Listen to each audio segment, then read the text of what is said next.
दोस्तों नमस्कार। राजनीति उधर ब्लॉग में आपका स्वागत है। आज हम अमरनाथ की यात्रा के लिए चले हैं। अमरनाथ यात्रा के लिए रजिस्ट्रेशन व मेडिकल सर्टिफिकेट आप अपनी डिस्ट्रिक्ट के सरकारी हॉस्पिटल से बनवाकर इस यात्रा पर चलें।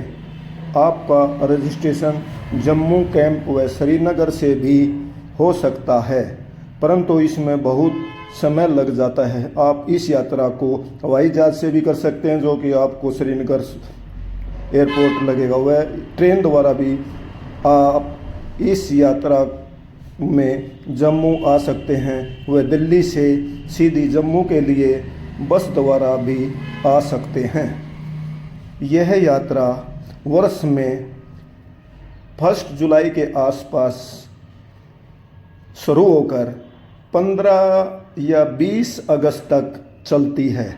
आप जम्मू बेस कैंप से बालटाल व पहलगांव कानबाई के साथ पहुंच सकते हैं। रजिस्ट्रेशन के बगैर यह यात्रा संभव नहीं है। हमने पहली बार यह यात्रा बालटाल से की थी, जो कि 14 किलोमीटर की यात्रा थी। आपको उस समय की एक जानकारी देता हूँ।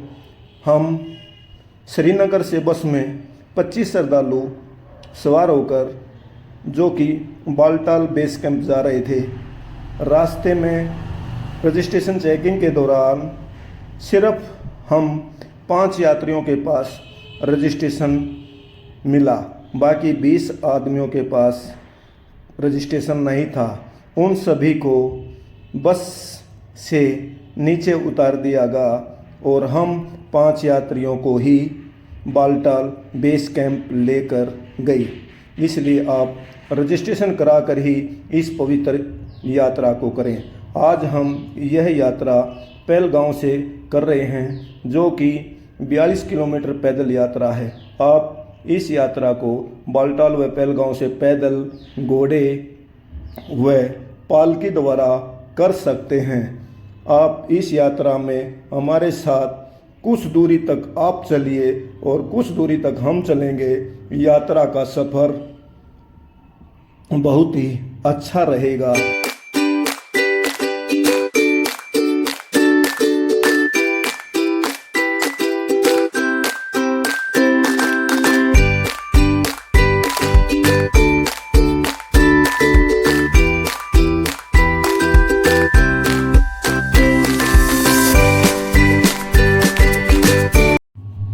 हम पहलगांव आकर के हम पहले पहुंच गए थे और हमने यहाँ की मार्केट में बड़ा आनंद लिया। और वापसी के वक्त हम जैसे आ रहे तो बारिश आ गई और हमने दौड़कर कैंप में लिया। तो यहाँ हमारे नौजवानों ने इतनी मदद की और हमें खाने पीने व सब तरह की सुविधा उपलब्ध कराई, जो कि आप देख रहे हैं। और उसके बाद हम यहाँ से जीप द्वारा चंदनवाड़ी पहुँचे। चंदनवाड़ी पहुँचकर हम वहाँ अपनी लाइन में लगे और वहाँ पर घोड़े, पालकी व अन्य लोग हमें बार बार पूछ रहे थे कि आप घोड़े लेंगे या पालकी में चलेंगे, लेकिन हमने कहा जितनी देर तक बाबा बर्फानी का हमारे ऊपर आशीर्वाद रहेगा हम चलते रहेंगे।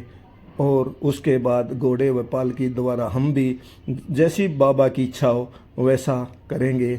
हम रजिस्ट्रेशन की लाइन में जाकर पहुँचे तो लाइन बहुत ही लंबी थी, जो कि हमारा फर्स्ट डे ही था। हमारा रजिस्ट्रेशन पहले दिन का ही था, जो कि हम यात्रा शुरू होने से पहले एक दिन पहले पहलगांव पहुंच गए थे और पहलगांव से चंदनवाड़ी आकर हमने अपनी यात्रा आरंभ करने की तैयारी कर रखी थी। यहाँ आप देखिए कि यहाँ पर बहुत सारी भीड़ है। यात्री श्रद्धालु भगवान भोलेनाथ के जयकारों के साथ आगे बढ़ रहे हैं और अपने आप को इस पवित्र यात्रा के लिए स्वयं कर रहे हैं। ये देखिए, यहाँ रजिस्ट्रेशन चेक होकर के बेस कैंप से, चंदनवाड़ी बेस कैंप से रजिस्ट्रेशन चेक होने के बाद आगे जाने दिया जाता है।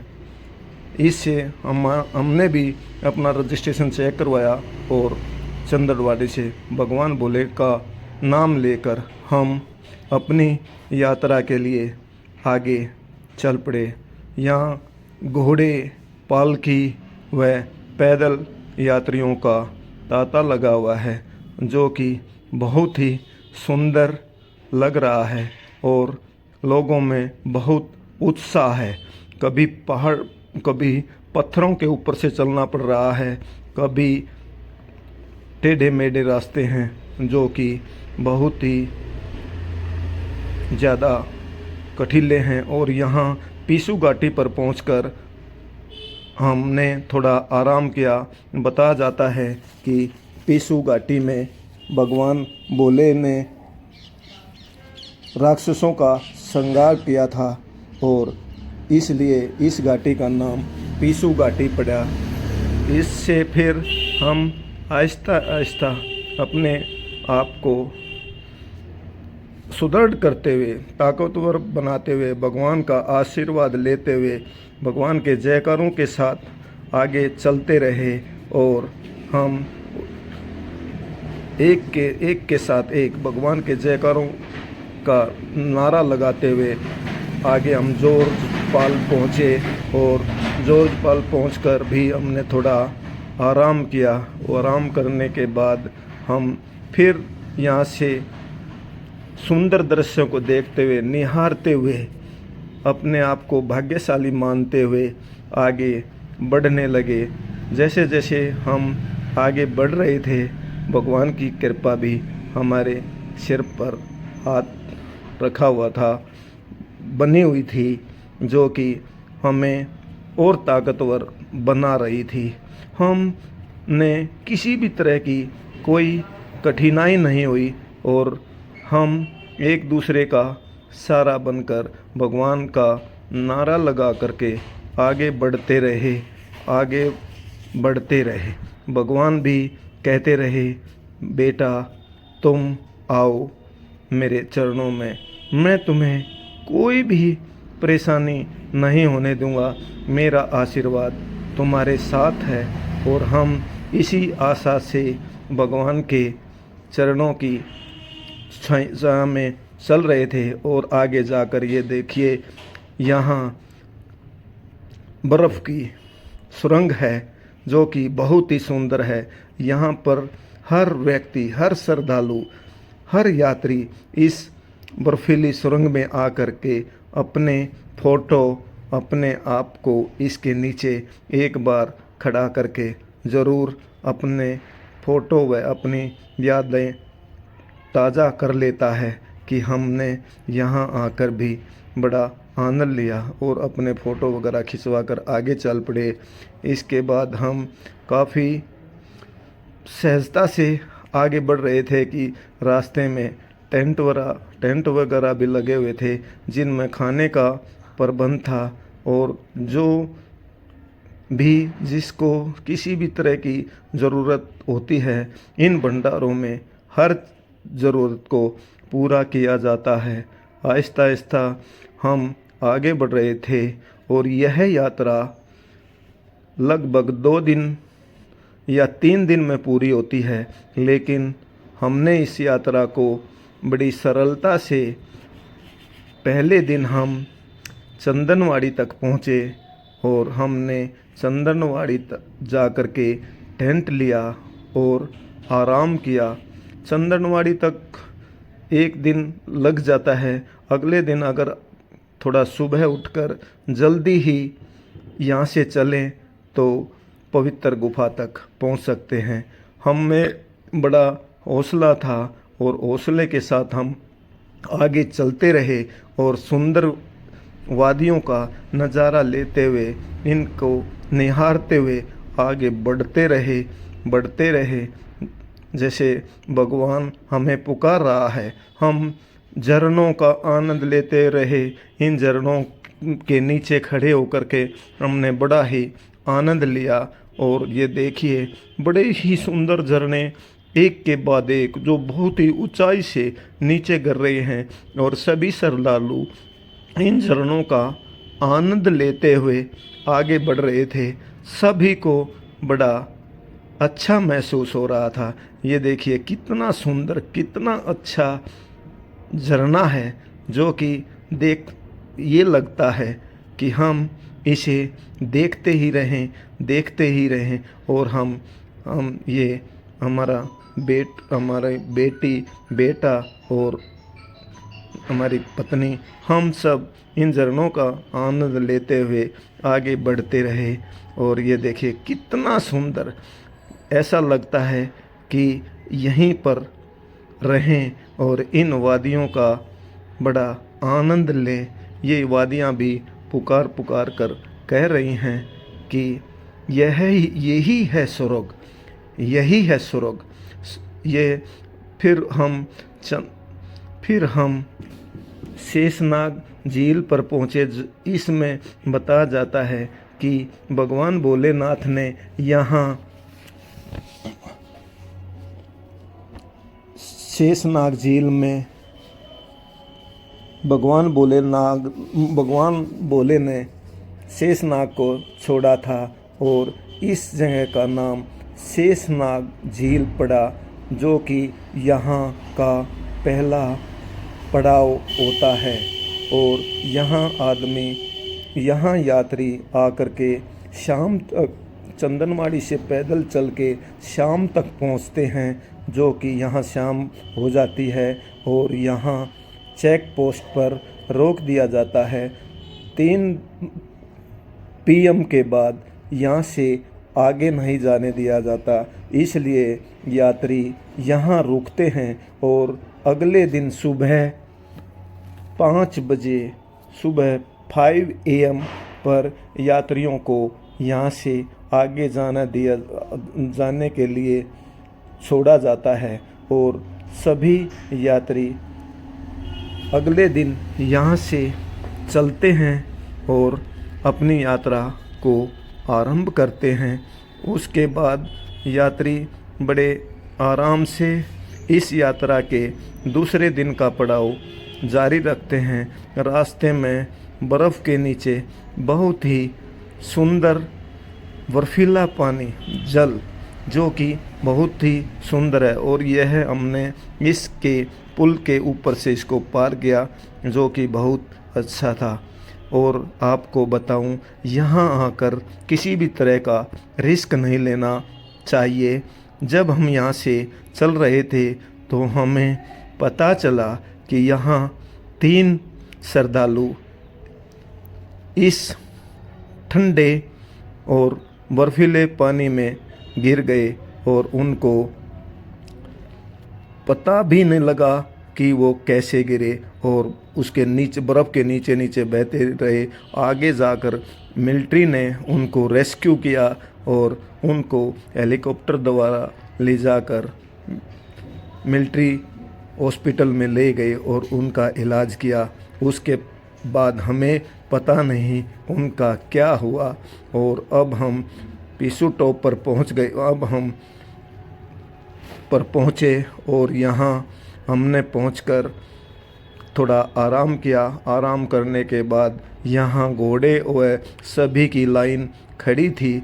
यहाँ थोड़ा कटीला रास्ता व पथरीला रास्ता होने के कारण चलने में बड़ी कठिनाई होती है, और आदमी बड़े धीरे धीरे से चलता है। यहाँ घोड़े व यात्रियों की एक ही लाइन हो जाती है, जिसमें घोड़े व यात्री एक साथ चलते हैं। और थोड़ी सी परेशानी तो होती है, क्योंकि घोड़े लाइन लगाकर चलते हैं और उनसे थोड़ा डर भी लगता है। तो इसलिए यहाँ थोड़ी लाइन हमारी बहुत स्लो हो गई और हम आहिस्ता आहिस्ता चल रहे थे। थोड़ी थोड़ी हम विश्राम भी कर रहे थे। और ये देखिए वादियों का इतना सुंदर नज़ारा हमने पहले कभी नहीं देखा। यहाँ बर्फ़ के ऊपर भी चलना पड़ता है और बर्फ़ पर ही लेटना पड़ता है। बर्फ़ नीचे बर्फ़ होती है और ऊपर हम होते हैं।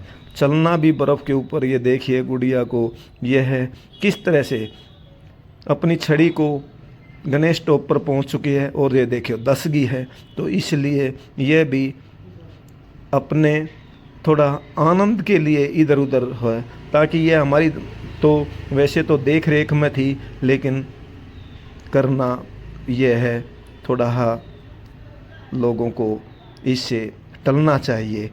लेकिन बच्चे हैं, थोड़ा आनंद तो लेने का दिल करता है और यह बड़े आनंद से अलग अलग अपनी छड़ी से पहले छड़ी इसमें अवश्य है, क्योंकि अब जैसे जैसे आपका पैर आगे चलता है आप छड़ी को ज़रूर आगे लगा कर देखें कि आगे ज़्यादा गहराई तो नहीं है और आप इससे अपने आप को सुरक्षित रख सकते हैं। हम भी इस लड़की के साथ, अपनी गुड़िया के साथ इसकी केयर में साथ चले हुए थे, तो ये मज़ा ले रही थी कि मैं तो बर्फ़ का मज़ा लूँगी। और ये देखिए यहाँ घोड़े भी बड़ी, यहाँ पथरीला व थोड़ा कठिन रास्ता था, जिससे घोड़े और यात्री बड़े आराम से चले थे। ये देखिए घोड़ा भी अपने आप को बड़े सावधानी से नीचे उतर रहा है और हम भी बड़े पैर एक दूसरे को देखकर बड़े ध्यानपूर्वक चल रहे हैं। ये देखिए गुड़िया अपने आप को आनंद लेते हुई और ये दूसरे भी उनको ये देखते करके कि हम भी इसी तरह से उतरेंगे और दसल कर बड़े चाव से, बड़े अच्छे तरीके से अपने आप को नीचे उतार रहे हैं।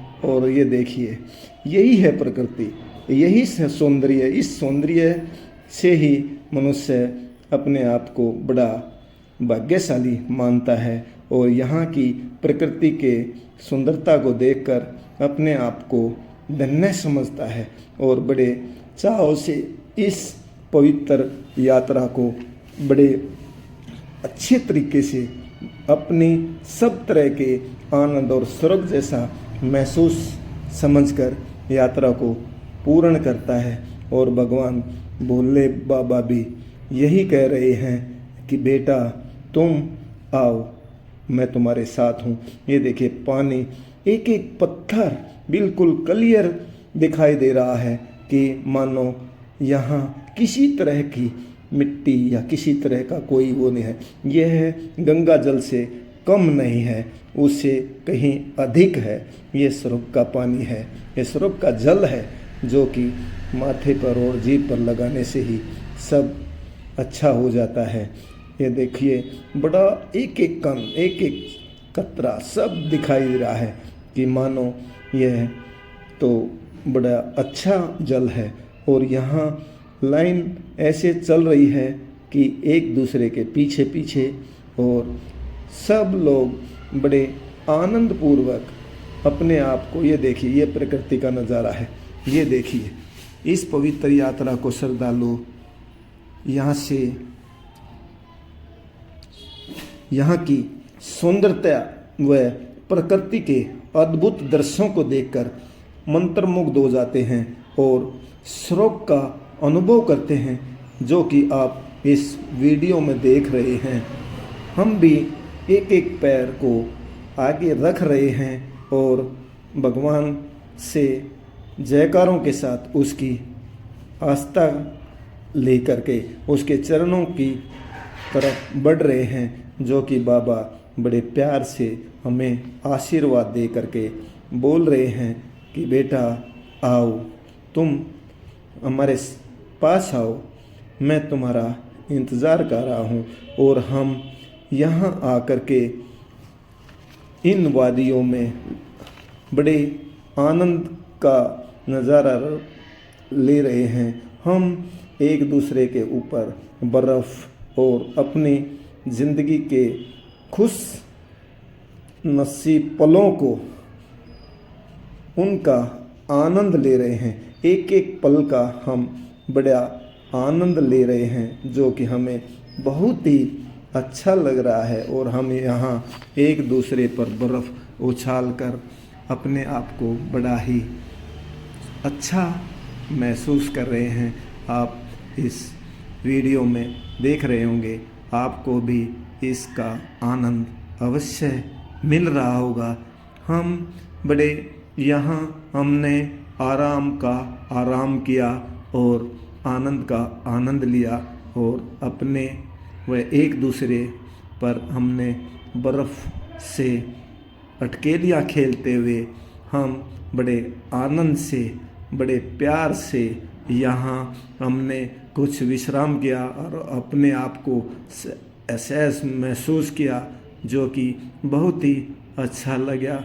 और अब हमारी गुड़िया ने कैमरा ले लिया है और हमारा बेटा अब हमारे साथ अटकेलियाँ खेलेगा, जो कि ये आ गया है। हम इस यात्रा में जो कि मैंने पहले बताया है, मैं और मेरी मिसेज व मेरी बिटिया और मेरा बेटा, हम इस यात्रा में 4 व्यक्ति सफ़र कर रहे हैं, यात्रा का आनंद ले रहे हैं। और ये मेरा बेटा है, जो कि वीडियो बार बार यही बना रहा है, इसलिए वीडियो में कम दिखाई दे रहा है। और मेरी बेटी अब वीडियो बना रही है, जो कि हम तीनों बड़े आनंदपूर्वक यहाँ से इस प्रकृति के साथ, इसकी सुंदरता के साथ यहाँ बड़े अटकेलियाँ कर रहे हैं और एक दूसरे के ऊपर बर्फ़ उछाल कर वह बड़े बहाव से यहाँ आनंद ले रहे हैं।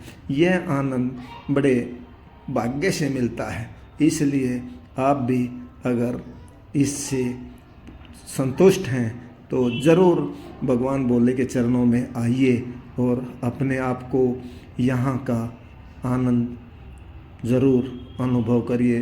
कुछ आधा तो आनंद हमने आपको यह वीडियो दिखाकर आ गया होगा, और मुझे पक्का विश्वास है कि आपको कुछ पलों के लिए तो बहुत ही आनंद आया होगा।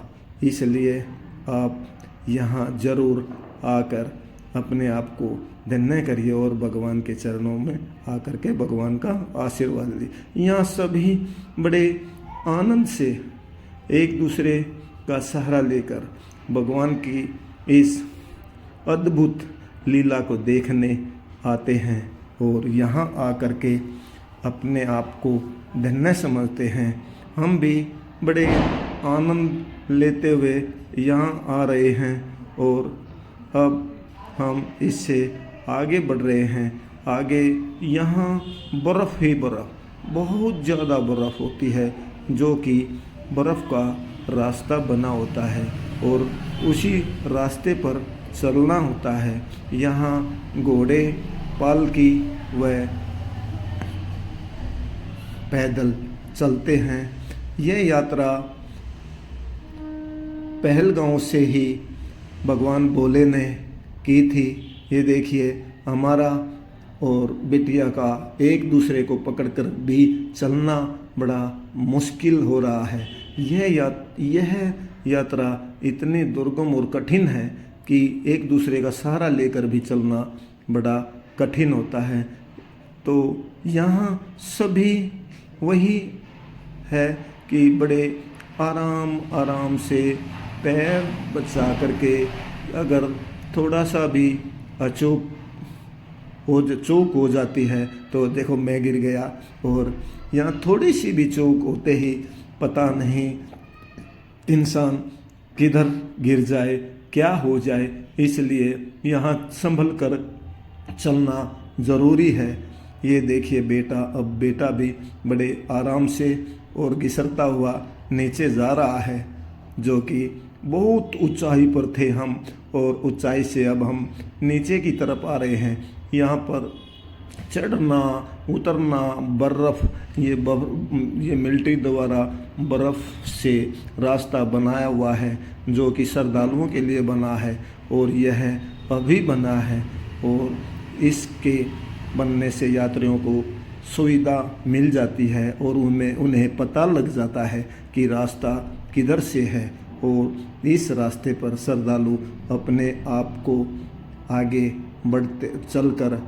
बढ़ते रहते हैं।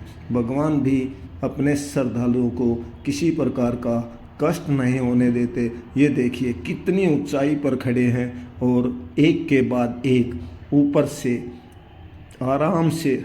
देखो, आपने कई वीडियो में देखा होगा, हम बार बार ऊंचाई पर चढ़ते हैं और ऊंचाई पर चढ़ने के बाद फिर दूसरी चोटी पर जाते हैं तो वहाँ से नीचे उतरना होता है। और यहाँ इस यात्रा में यही सबसे अच्छा लगता है। भगवान बोले भी इसी मार्ग से आए थे। पहले उन्होंने पहलगांव आए, पहलगांव में नंदी को छोड़ा, उसके बाद वे चंदनवाड़ी आए और चंदनवाड़ी में उन्होंने चांद को छोड़ा, इसलिए उस जगह का नाम चंदनवाड़ी पड़ा। फिर वो बोले भगवान राक्षसों का संहार करते हुए शेषनाग झील पर पहुँचे और वहाँ उन्होंने शेषनाग को छोड़ा, इसलिए वहाँ शेषनाग झील का नाम पड़ा। और उसके बाद वह आगे बढ़ते चले रहे और जगह जगह पर अपने सभी तरह के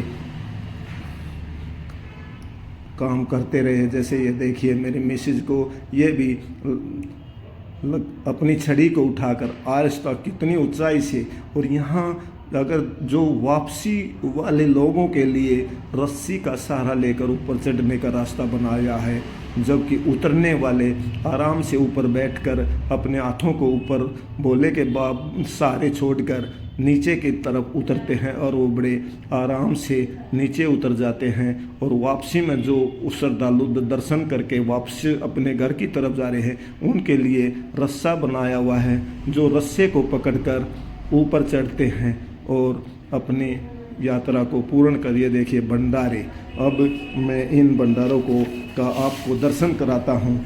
यहाँ पर बहुत शुद्ध वातावरण है और इस शुद्ध वातावरण का लाभदायक भी है। आप यहाँ इन भंडारों में विश्व भर से प्रसिद्ध हैं, जो कि पूरे भारत व विदेशों के व्यंजनों से परिपक्व हैं। इन भंडारों में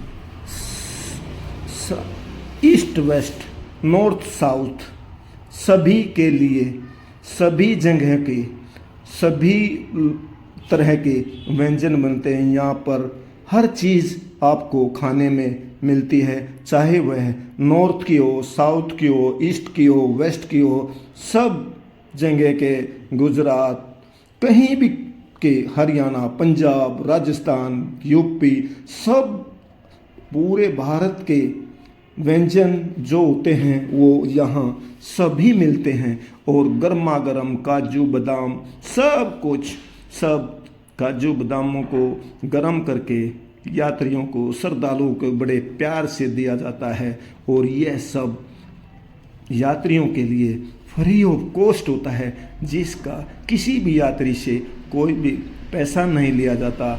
यहाँ ठहरने का भी बहुत से भंडारों में उचित प्रबंध है और यहाँ मेडिकल सुविधा भी है, जो कि किसी भी यात्री या श्रद्धालु को किसी भी प्रकार की कमी होती है तो वह भी यहाँ इन भंडारों में बिल्कुल मुफ्त, कोई पैसा नहीं, नो चार्जेस, और बड़े प्यार से उनको दवाई बूटी दी जाती है। और ये खाने देखिए आप, इनमें यही है श्रद्धा भाव।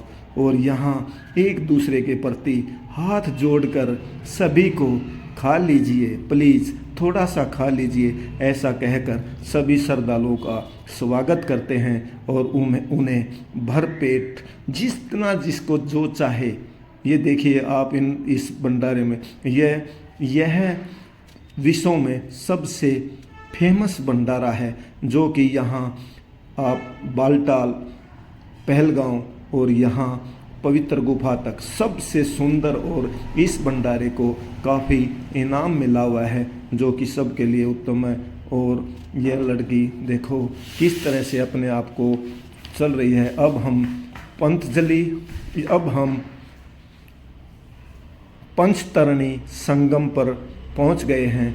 यहाँ आप हेलीकॉप्टर तक आ सकते हैं। हेलीकॉप्टर आपको यहीं उतार देगा। श्रीनगर से आप पंचतरणी तक या बालटाल से आप पंचतरणी तक हेलीकॉप्टर द्वारा आते हैं।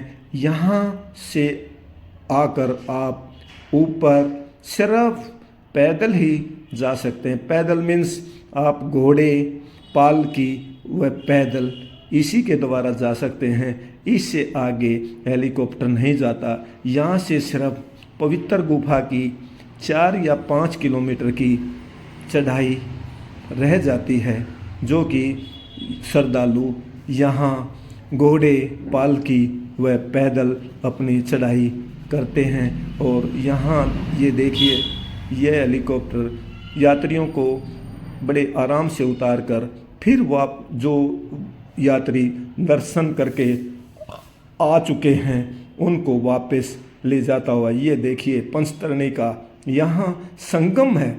ये पंचतरणी संगम है। इधर से बालटाल आने वाले और इधर से पहलगांव से यहाँ इकट्ठे रास्ते हो जाते हैं। ये देखिए, अब मैं आगे आपको रास्ता दिखाऊंगा। ये ऊपर की तरफ जो रास्ता है ये बालटाल से आ रहा है, और ये जो नीचे से था ये पहलगांव से रास्ता है। और आगे चलकर 2-3 किलोमीटर पर दोनों रास्ते आपस में मिल जाते हैं। और ये देखिए होली केव एट नाइट का आप यहाँ हमने रात को इस टेंट में अपने आप को विश्राम दिया, क्योंकि बाबा बर्फानी के चरणों में हमारी एक रात रुकने की इच्छा थी, इसलिए हम वहाँ रुके।